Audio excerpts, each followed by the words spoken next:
اے میرے رب، مجھے بخش دے اور مجھے ایسی سلطنت عطا کر کہ میرے بعد کسی کے لیے بھی میسر نہ ہو، بے شک تو بہت عطا فرمانے والا ہے۔ ناظرین کرام، السلام علیکم۔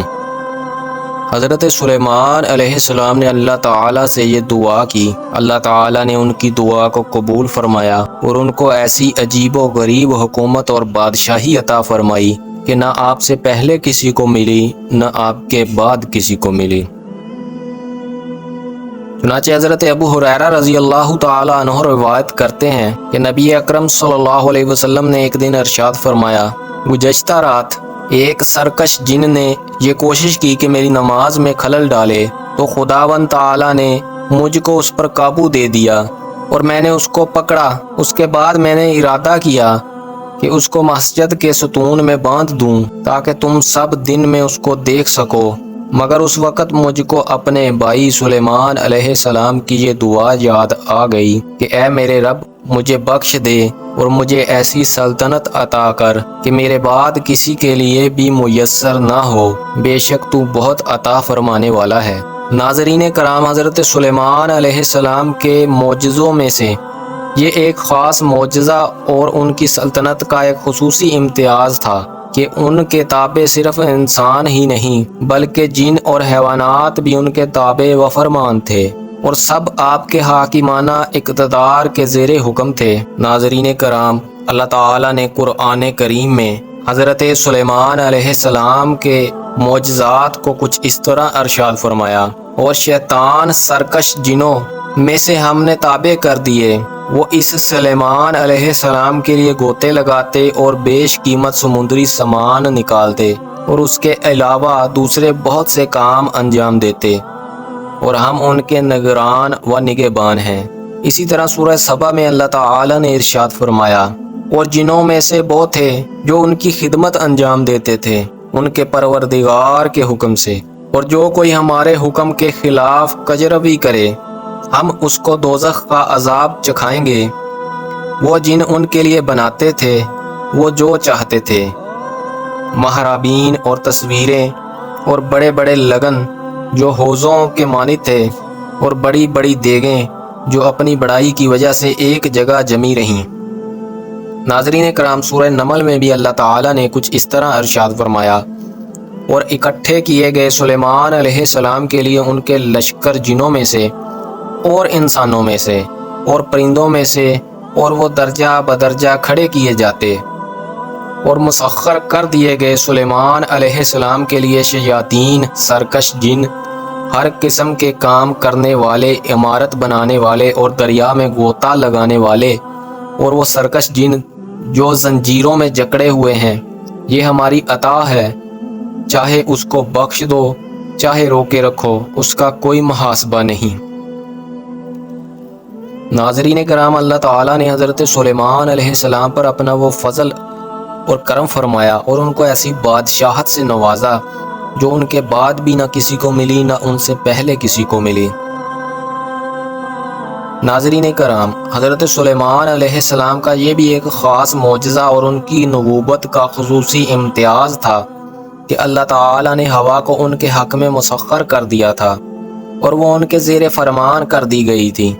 چنانچہ حضرت سلیمان علیہ السلام جب تو صبح کو 1 مہینے کی مسافت اور شام کو 1 مہینے کی مسافت کی مقدار ہوا کے دوش پر سفر کر لیتے تھے۔ قرآن کریم نے آپ کے اس معجزے کے متعلق 3 باتیں بیان کی ہیں۔ ایک یہ کہ ہوا کو حضرت سلیمان علیہ السلام کے حق میں مسخر کر دیا، دوسری یہ کہ ہوا ان کے حکم کے اس طرح تابع تھی کہ شدید و تیز و تند ہونے کے باوجود ان کے حکم سے نرم اور آہستہ روی کے باعث راحت ہو جاتی تھی۔ تیسری بات یہ ہے کہ ہوا نرم رفتاری کے باوجود اس کے تیز رفتاری کا یہ عالم تھا کہ حضرت سلیمان علیہ السلام کے صبح و شام کا جدا جدا سفر ایک شہسوار کے مسلسل 1 ماہ کی رفتار کے برابر تھا۔ گویا حضرت سلیمان علیہ السلام کا تخت انجن اور مشین جیسے ظاہری اسباب سے والا تر، صرف ان کے حکم سے ایک بہت تیز رفتار ہوائی جہاز سے بھی زیادہ تیز مگر سبک روی کے ساتھ ہوا کے کاندھے پر اڑا چلا جاتا تھا۔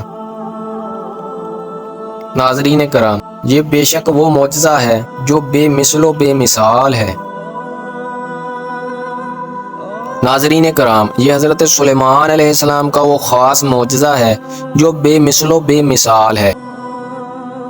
ناظرین کرام، حضرت سلیمان علیہ السلام کو عظیم و شان عمارتوں اور پرشوکت قلعوں کی تعمیر کے بہت شوق تھا، اس لیے ضرورت تھی کہ گارے اور چونے کی بجائے پگھلی ہوئی دھات استعمال کی جائے،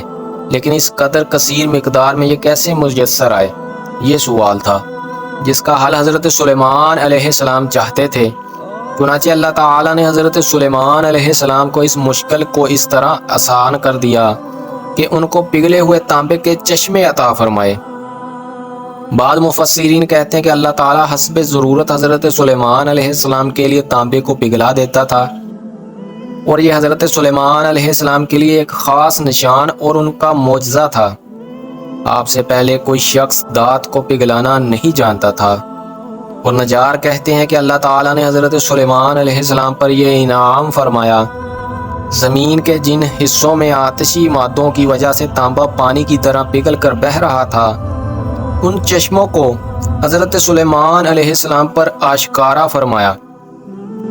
آپ سے پہلے کوئی شخص بھی زمین کے اندر دھات کے چشموں سے آگاہ نہ تھا۔ چنانچہ ابن کثیر و روایت قتادہ ناقل ہے کہ پگھلے ہوئے تانبے کے چشمے یمن میں تھے، جن کو اللہ تعالیٰ نے حضرت سلیمان علیہ السلام پر ظاہر فرمایا اور اپنا فضل فرمایا اور ان کی مشکل کو آسان فرمایا۔ ناظرین کرام، قرآن مجید نے اس قسم کی کوئی تفصیل نہیں بیان فرمائی کہ تانبے کے چشمے کس شکل میں حضرت سلیمان علیہ السلام کو ملے،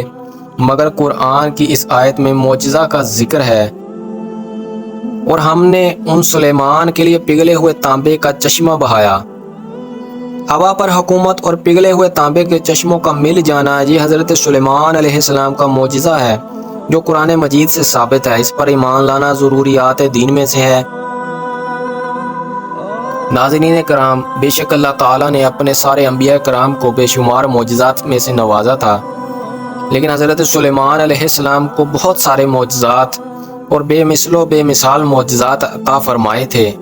جو ان پر اللہ کا خصوصی فضل ظاہر فرماتے ہیں، اور قرآن میں بھی اس کی دلیلیں بہت ملتی ہیں۔ ناظرین محترم، ایک مرتبہ جہاد کی ایک مہم کے موقع پر شام کے وقت حضرت سلیمان علیہ السلام نے گھوڑوں کو استبل سے لانے کا حکم دیا۔ جب وہ پیش کیے گئے تو